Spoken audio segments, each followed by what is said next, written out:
Hola, bienvenidos a mi canal. Última semana del año 2022. Estamos a 26 de diciembre. Este fin de semana fue Nochebuena, el sábado, y ayer fue el día de Navidad. Feliz Navidad para todas las personas que cada día pasan por este canal, los que lo están descubriendo recién. Pues gracias por elegir lo que aquí comparto y lamentar los números registrados durante este fin de semana, producto de las imprudencias, los excesos, los números de accidentados y también de fallecidos que dejó esta celebración de Navidad en las carreteras dominicanas. Según cuenta hoy eh, la prensa, desde el viernes hasta la madrugada de ayer hubo 77 accidentes que resultaron en 18 fallecidos, un promedio superior al que se vislumbraba en 2021.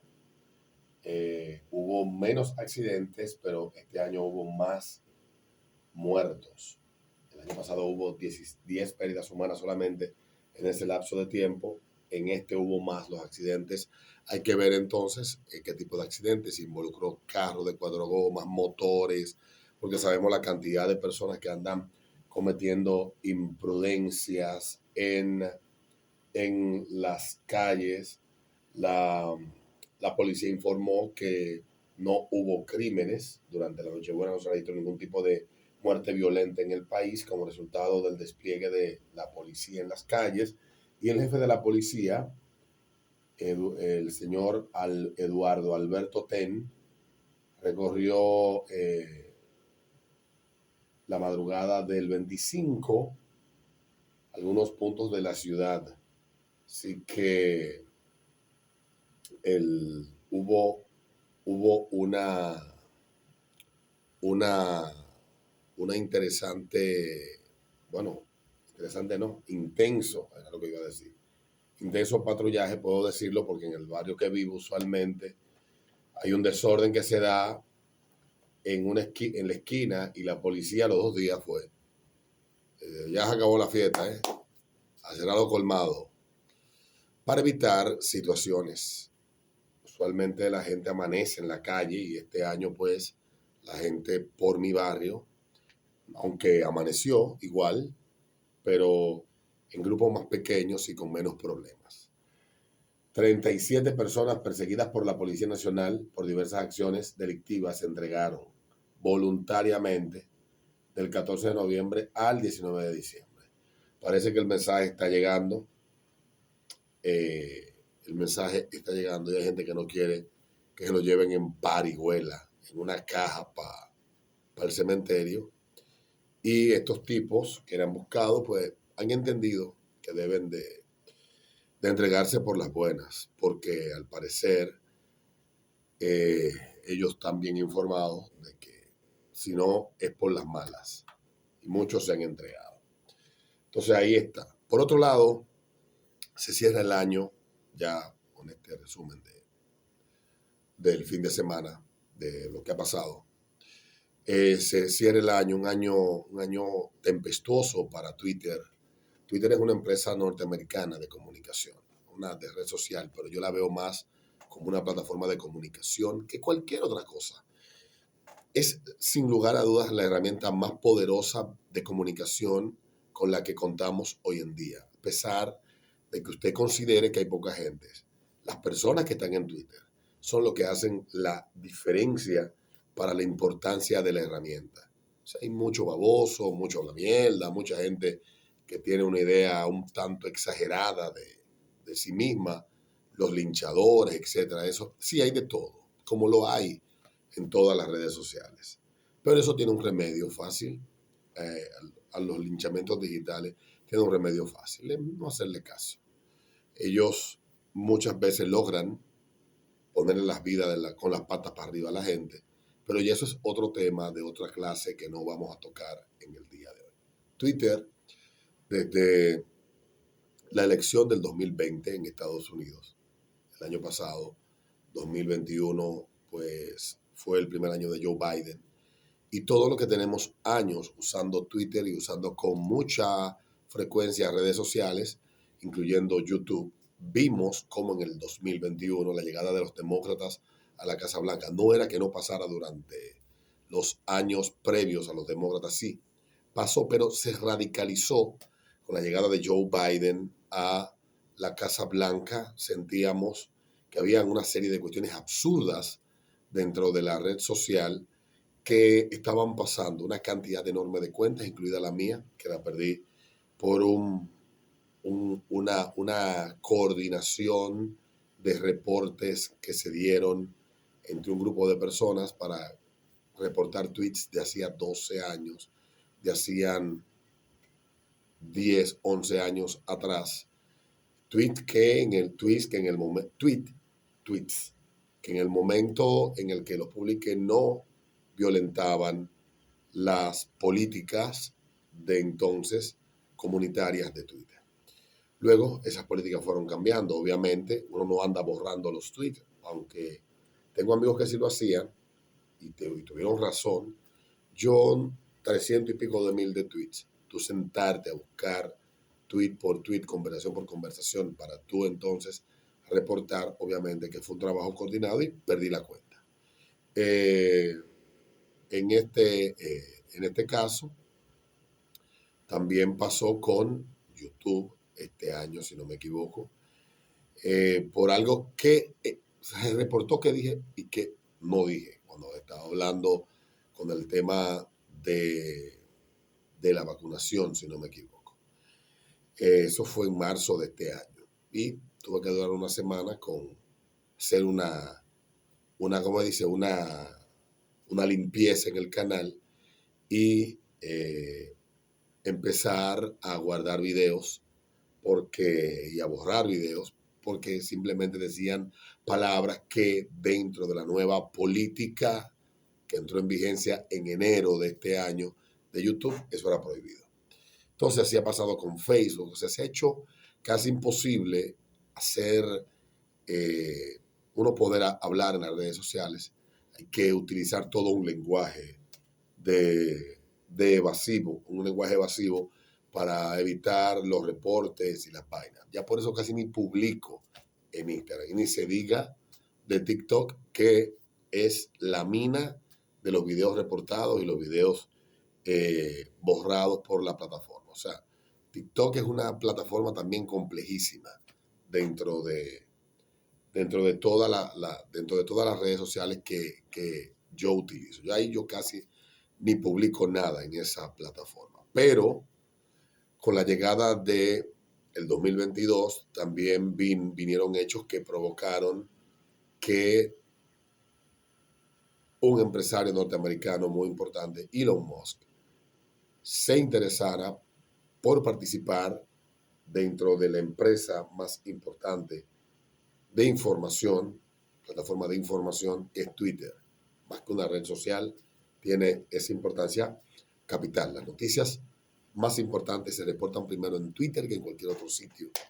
Y esa es la verdad. Y es una herramienta poderosísima para hacer perder o ganar elecciones. Eso lo saben los políticos y por eso el poder político batalla en Estados Unidos por tener una gran influencia y lo ha tenido. Y ahora con la llegada de Elon Musk, que le ha cambiado el juego, se ha dado un ataque en contra de Musk que no tiene punto de comparación. Tratar de hacerlo saltar para que el poder político siga teniendo el control, no solamente de estas herramientas como lo tiene de otras, sino de la narrativa en su absoluto contexto. La narrativa totalmente tiene que estar en mis manos. Y el 24 de diciembre se dio a compartir en el The Post Millennial, que es un medio alternativo americano, que Twitter censuró información sobre la guerra de Ucrania, las vacunas del COVID, bajo la dirección de agencias de inteligencia de Estados Unidos. Esto según los archivos que ha publicado Twitter. Dice que el sábado el periodista Matt Taibbi publicó otra entrega de los archivos de Twitter que mostraban que el gobierno de Estados Unidos estaba en contacto constante con una gran cantidad de empresas tecnológicas en sus esfuerzos coordinados hacia la censura, apuntando específicamente a las cuentas que criticaban Ucrania o el COVID o las vacunas. Después de semanas de informes de que Twitter Files detallan una estrecha coordinación entre el FBI y Twitter para moderar el contenido de las redes sociales, la oficina emitió un comunicado el miércoles. En él no refutó las acusaciones, en cambio condenó a los teóricos de la conspiración que publican información errónea cuyo único objetivo es desacreditar a la agencia, dice la nota. Deben de pensar que somos poco ambiciosos si nuestro único objetivo es desacreditar al FBI. Después de todo, toda una gama de agencias gubernamentales se desacreditan a sí mismas en los Twitter Files. ¿Por qué quedarse con una? Dice Matt Taibbi. Sigue diciendo que los archivos muestran que el FBI actúa como portero de un vasto programa de vigilancia y censura de redes sociales que abarca agencias en todo el gobierno federal, desde el Departamento de Estado hasta el Pentágono y la CIA. La operación es mucho más grande que los 80 miembros informados de las Fuerzas de Tareas de Influencia Extranjera, FIT, que también facilita las solicitudes de una amplia gama de actores más pequeños, desde policías locales hasta medios de comunicación y gobiernos estatales. Twitter tenía tanto contacto con tantas agencias que los ejecutivos perdieron la pista. Hoy en día, el DOD y mañana el FBI es la llamada de pregunta, es la llamada semanal o la reunión mensual. Fue vertiginoso, dice. Un resultado principal fue que miles de informes oficiales, sigue diciendo, fluyeron a Twitter desde todas partes a través del feed y la oficina del campo del FBI en San Francisco, California. El 29 de junio de 2020, el agente del FBI de San Francisco, Elvis Kahn, le escribió a un par de ejecutivos de Twitter preguntándole si podían invitar a una OGA o una próxima conferencia. OGA u organización gubernamental puede ser un eufemismo para la CIA, según varios exfuncionarios de inteligencia y contratistas. Uno se ríe, piensa que es misterioso, pero simplemente llama la atención. Otra agencia gubernamental, el lugar donde trabajé durante 27 años, dice el oficial retirado de la CIA, Ray McGovern. Era un secreto a voces en Twitter que uno de sus ejecutivos era un ex CIA, razón por la cual Khan se refirió al ex empleador de ese ejecutivo. El primer ejecutivo de Twitter abandonó cualquier pretensión de sigilio y envió un correo electrónico diciendo que el empleado solía trabajar para la CIA, así que esa es la pregunta de Elvis. La ejecutiva legal senior, Stacia Cardile, cuyo estado de alerta se destacó entre los líderes de Twitter, respondió: lo sé y pensé que entendía mi silencio. Sigue diciendo.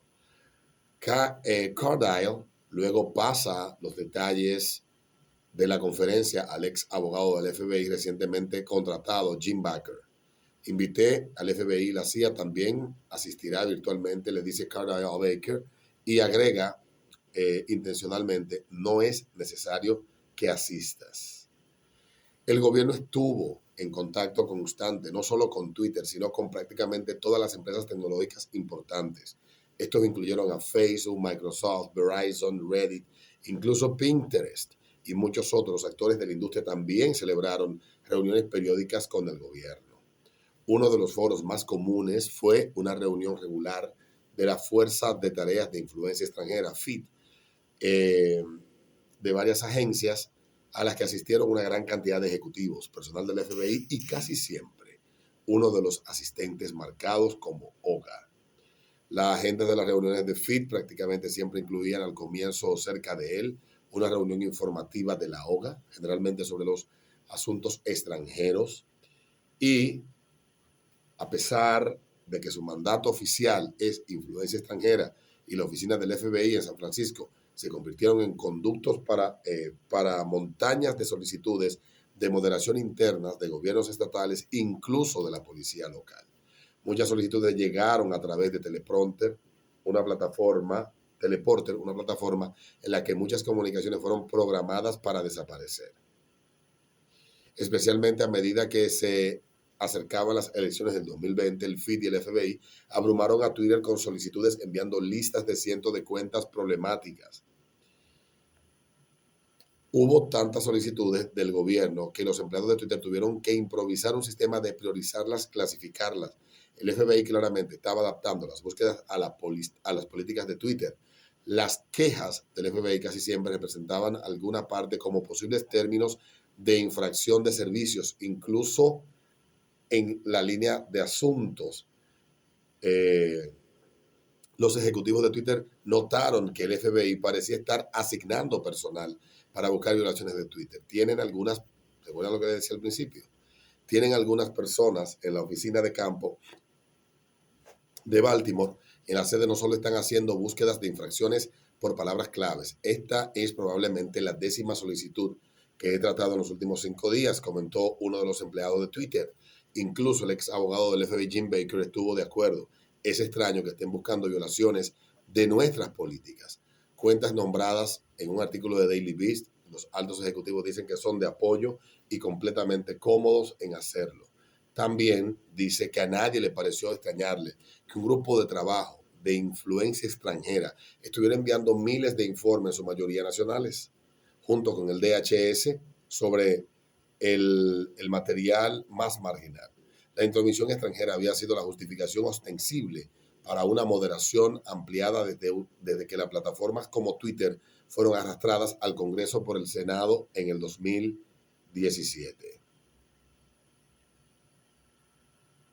Sigue diciendo esto. Recuerdan que yo le dije que había y hubo bien orientados, o sea, porque aquí hay mucha gente bien orientada por gente de fuera que le dice qué hacer para reportar cosas y lograr que esos reportes pues traigan el efecto que ellos buscan, que es la suspensión permanente o por temporal de cuentas y contenido en todas las plataformas digitales.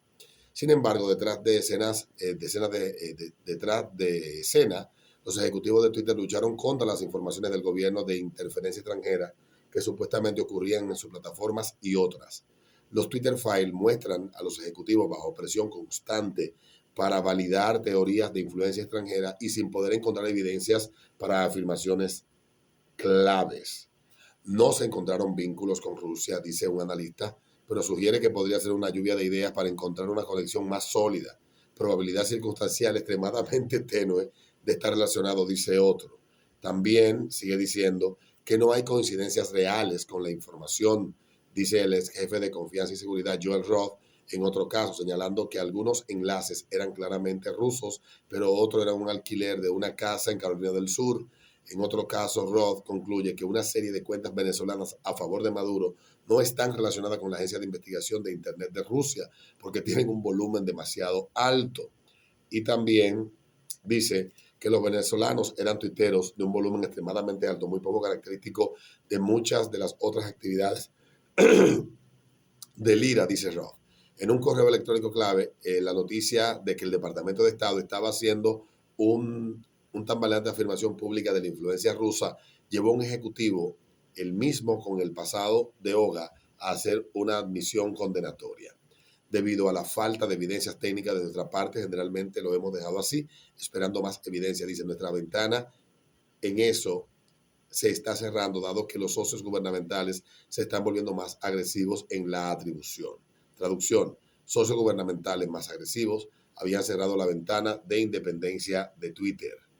Y otras agencias gubernamentales terminaron compartiendo inteligencia a través del FBI y el FIT, no solo con Twitter, sino también con Yahoo, Twitch, Cloudflare, LinkedIn, incluso Wikipedia. El ex agente de la CIA y denunciante John Kiriakou cree que reconoce el formato de estos informes y dice que le parece a Kiriakou, señalando que lo que se cortó en la línea de rasgado, era la oficina de origen de la CIA y todas las oficinas copiadas. Mucha gente se pregunta si las plataformas de Internet reciben instrucciones de las agencias de inteligencia sobre la moderación de las noticias sobre política exterior. Parece que Twitter lo hizo en algunos casos a través del feed. Y estos informes son mucho más controvertidos en cuanto a los hechos contrapartes nacionales. Un informe de inteligencia enumera las cuentas vinculadas a la propaganda neonazi de Ucrania. Esto incluye afirmaciones de que Joe Biden ayudó a orquestar un golpe de Estado en 2014 y puso a su hijo en el directorio de Burisma. Otro informe afirma que la lista de cuentas que acusan a la administración Biden de corrupción en la distribución de vacunas son parte de una campaña de influencia rusa. Cuentas simplemente consideradas pro Maduro, pro Cuba, pro Rusia, etcétera, entre lotes, tenían más de 1,000 cuentas marcadas para la ejecución digital. Y dice que un informe dice que un sitio que documenta abusos de derechos cometidos por ucranianos está dirigido por agentes rusos. Ya finalmente terminar diciendo que los archivos de Twitter han sido una serie de informes sobre el esfuerzo de la empresa para censurar y suprimir información. Entonces, todo esto que hemos leído hasta este momento, aquí, en el día de hoy, quiero cerrar el año porque la compra de Elon Musk, de esta empresa, es la que ha permitido saber cómo el gobierno norteamericano ha coordinado con empresas privadas la forma de volarse la primera enmienda de la Constitución que prohíbe al Estado interferir en el ejercicio de la opinión, en el ejercicio de la libertad de expresión en Estados Unidos, pues está totalmente prohibido y es escandaloso lo que esto plantea. A diferencia de la República Dominicana, que la ley es un poco más laxa, en Estados Unidos es literal, es clara, no tiene espacio a interpretación, que está prohibido que el Estado intervenga para censurar. Y el Partido Demócrata, a través de las agencias que ha tomado, que ha copado en Estados Unidos, les guste o no a algunos, el Partido Demócrata y sus operadores políticos, haciéndose pasar por oficiales de esas agencias, han estado silenciando voces que les son incómodas a los políticos del partido y aquellos que no se alinean con la ortodoxia imperante en estos últimos meses y años en Estados Unidos. Sobre todo después de las elecciones de 2016, esto se radicalizó todavía más. Entonces, ¿vamos a seguir sabiendo de esto y qué va a pasar? No sabemos. Pero el debate va a seguir y los ataques a Elon Musk van a seguir. Las caracterizaciones que lo desacreditan en los medios de comunicación, que también son parte de esta estructura de censura con las redes sociales, va a continuar. Y vamos a seguir viendo cómo se ridiculiza y cómo se trata de pintar la imagen de Elon Musk como un derechista, un extremista ideológico de derecha, conspiranoico, cuando es todo lo contrario. Hay que tener la mente bien abierta, pero hay que saber que estamos viviendo tiempos difíciles donde se acepta con menos problema la censura. Nos vemos en un próximo